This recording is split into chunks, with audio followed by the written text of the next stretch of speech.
At a global scale, climate change is the defining crisis of our time. Global temperatures are rising as a result of billions of tons of CO2 being released into our atmosphere. Forests are the most important storehouses of carbon and play an imperative role in controlling and stabilizing our climate. They play an integral part in the carbon cycle, regulate ecosystems, and protect biodiversity.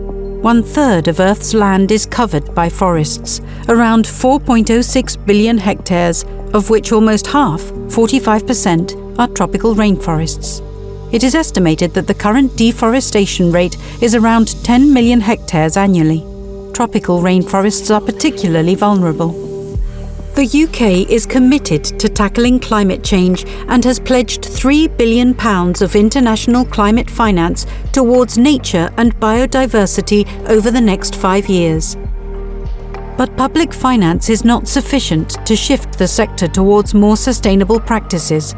It's crucial that we also mobilise private finance at scale. This is why the UK government launched a flagship programme called Mobilising Finance for Forests, with the mandate to increase private sector investment to combat deforestation and other environmentally unsuitable land use practices that contribute to global climate change. The fund capital aims to invest to £150 million and will use blended finance to mitigate the cost and risks of investing in the sustainable forest and land use sectors.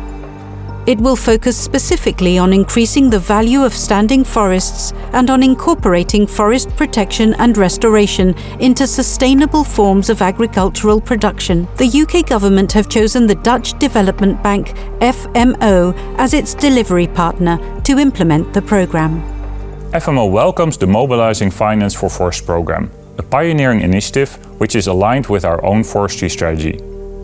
Development finance institutions form a critical link in the mobilization of public and private capital for forestry finance initiatives. They have the potential to catalyze the sector to new heights. At FMO, we see the sustainable forestry and land use sectors playing a pivotal role in achieving our climate and biodiversity goals. I am of course immensely proud that the UK government have selected FMO as their delivery partner to execute the MFF programme.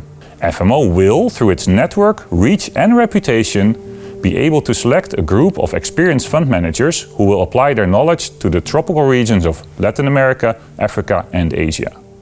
With their skills and by working directly with forestry clients and deforestation-free commodities, we will mobilize additional private sector investments, further develop these sectors by addressing gaps and set them on the path of commercial viability on a global scale. We are fully dedicated to the success of the programme and are looking forward to working with the UK government. FMO has 3 SDGs as our main targets, and one of them is number 13, climate action. Forests play a crucial role. So trees, on the one hand, are very efficient carbon absorbers, so they actually sequester carbon, they take carbon out of the air. But if you cut them down, they are a huge source of emissions. And in view of climate change, that's what we want to avoid. In order to reach our climate goals, not just for FMO but for the world, we need to start investing in our forests. So we want to add value to standing forests. We also want to regenerate degraded land, and we want to find a sustainable combination of producing enough food without cutting down forests. The UK government contacted us and invited us to pitch for a new program that they were setting up. FMO has been investing in sustainable forestry for quite some time now. And we were one of the first development finance institutions to actually formulate a forestry strategy. And we're also very experienced in blended finance solutions. So we've been managing public sector programs in order to catalyze private sector funding for over 15 years.